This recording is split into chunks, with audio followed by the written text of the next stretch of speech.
La sabiduría de Hermes y Moisés, los pueblos turanio y hebreo.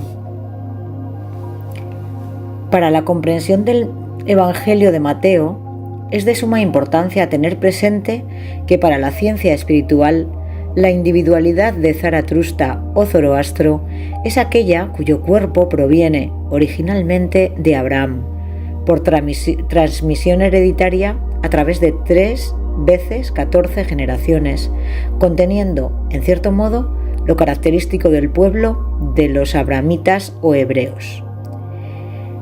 En la conferencia anterior hemos descrito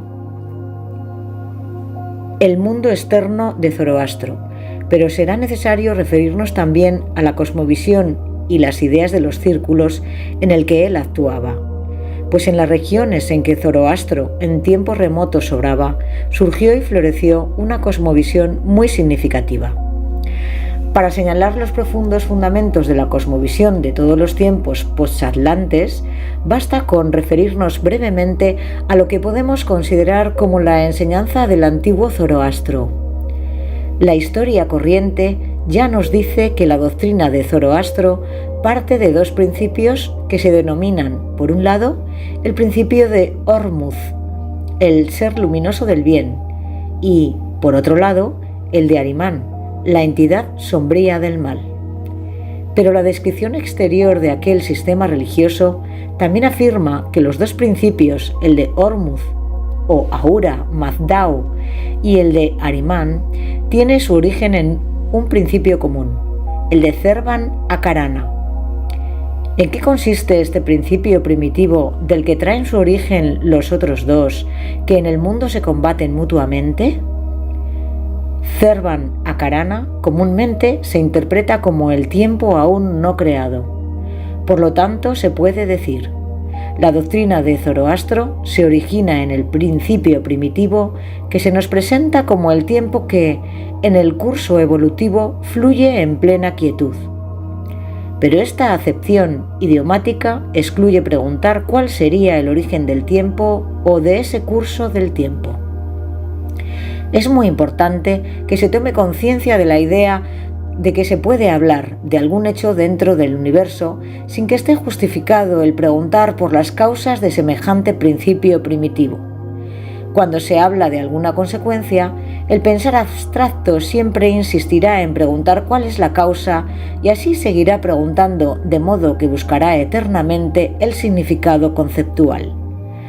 Desde el punto de vista de la ciencia espiritual y por medio de una reflexión minuciosa, habría que llegar a la conclusión de que al indagar la causa original es preciso detenerse en determinado punto, puesto que seguir preguntando por las causas terminaría en un fútil juego de palabras. En mi libro Ciencia Oculta me he referido de la siguiente manera a este hecho de la teoría del conocimiento. Si en un camino se observan surcos, podemos preguntarnos por su procedencia y se responderá de las ruedas de un vehículo. Después se preguntará: ¿y por qué ese vehículo abrió los surcos? Y la respuesta será: por haber pasado por este camino. Nuevamente se preguntará: ¿por qué pasó por aquí?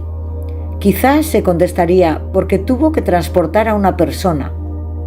Finalmente se llegará a conocer los motivos por los cuales esa persona utilizó el vehículo, pero aquí habría que detenerse, pues si se siguen averiguando las causas de tal decisión, se malogra la cuestión principal y se queda atascado en un juego de palabras. Lo mismo ocurre en los grandes problemas de la concepción del mundo. En algún punto hay que contenerse, y en las doctrinas del zaratutrismo hay que detenerse en el concepto del tiempo que transcurre en quietud. Pero el zaratrutismo divide después en 2 principios el tiempo mismo. Mejor dicho, hace nacer del tiempo 2 principios: el principio luz del bien, que ya hemos caracterizado como el principio de Ormuzd, y el principio de las tinieblas, el principio del mal o de Ahriman. Este concepto de la antigua Persia se fundamenta en el hondo significado de que todo mal, todo lo perjudicial en el mundo, lo que llamamos lo sombrío, no fue originariamente malo, sombrío y perjudicial. El lobo, por ejemplo, normalmente representa un elemento malvado, salvaje, como algo en lo que influye el principio arimánico. En el pensar de la antigua Persia se considera como lo que se ha desarrollado interiormente por quedar abandonado a sí mismo bajo la influencia del principio arimánico. Vale decir que el lobo paulatinamente ha descendido de un ser al que en principio no se le puede negar el elemento del bien.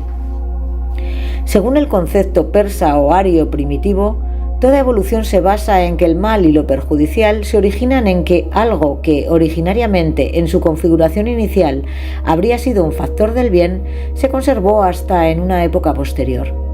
Dicho de otro modo, ese ser, en vez de transformarse y de progresar, conservó la configuración adecuada a un tiempo primitivo. La antigua concepción persa sostiene que todo lo perjudicial, lo sombrío y lo malo tiene su origen en que las cualidades de un ser que en el pasado eran buenas, en vez de cambiar de acuerdo con la evolución, se conservaron en ese mismo estado hasta tiempos posteriores. Y de la colisión con lo evolucionado de semejante naturaleza antigua, conservada hasta tiempos posteriores, nace la lucha del bien con el mal. De este modo, el mal no es un absoluto, sino que es el bien alterado, algo que en tiempos anteriores habría poseído la naturaleza del bien. Donde lo anterior y lo posterior todavía no se combaten, fluye aún el tiempo no diferenciado, con sus instantes no realmente apartados unos de otros. Esto representa un concepto profundamente significativo que encontramos en el zaratrutismo, en el seno de uno de los primeros pueblos posatlantes. Lo podemos considerar como el tiempo fundamental del zaratrutismo, que encierra a la vez lo que en la conferencia anterior pudimos caracterizar como peculiaridad de los pueblos que se adhirieron a las doctrinas de Zoroastro.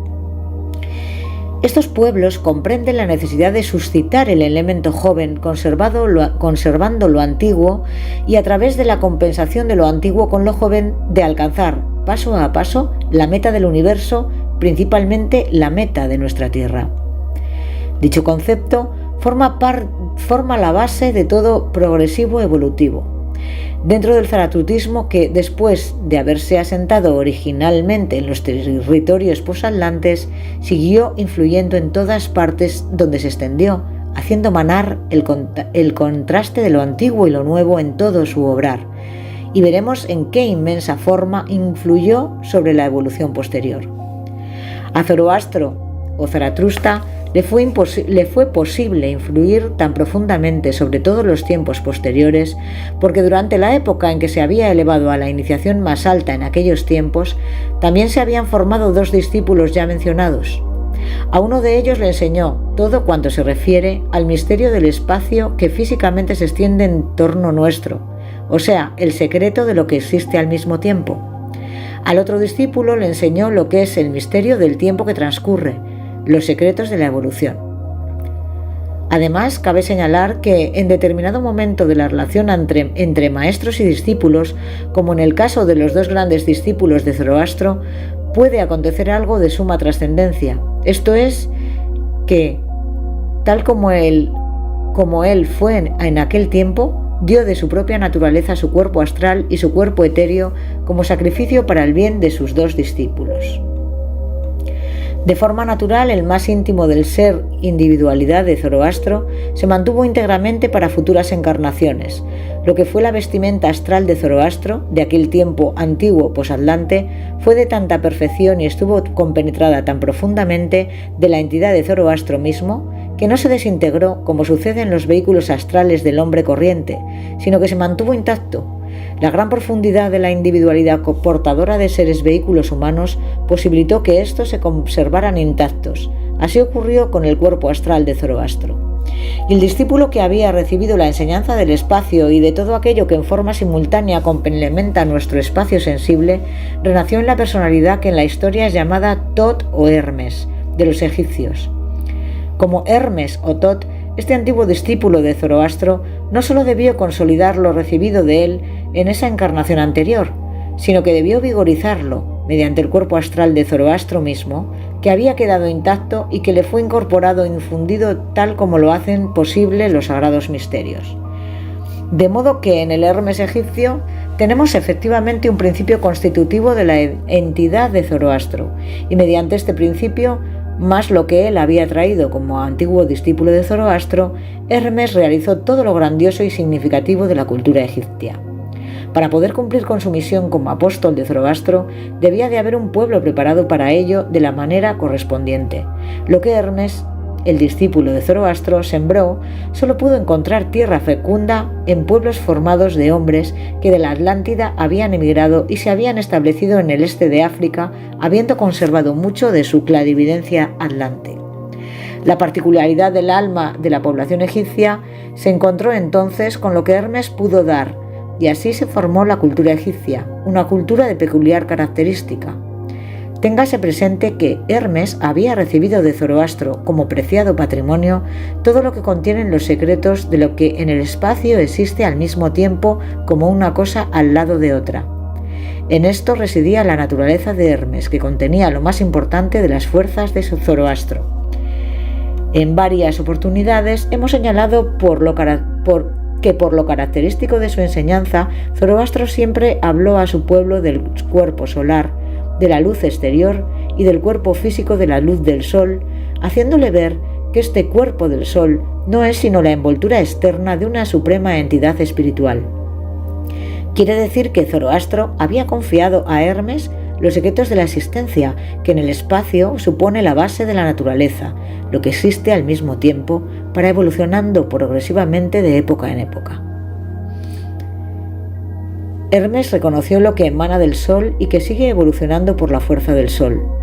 Esto es lo que Hermes infundió en las almas de los que habían venido de la Atlántida, puesto que ellos mismos, como un don natural, habían entonces percibido los misterios del sol y en parte los habían conservado en la memoria. Todo se encontraba en progresiva evolución, tanto las almas que recibían la sabiduría de Hermes como así también él mismo.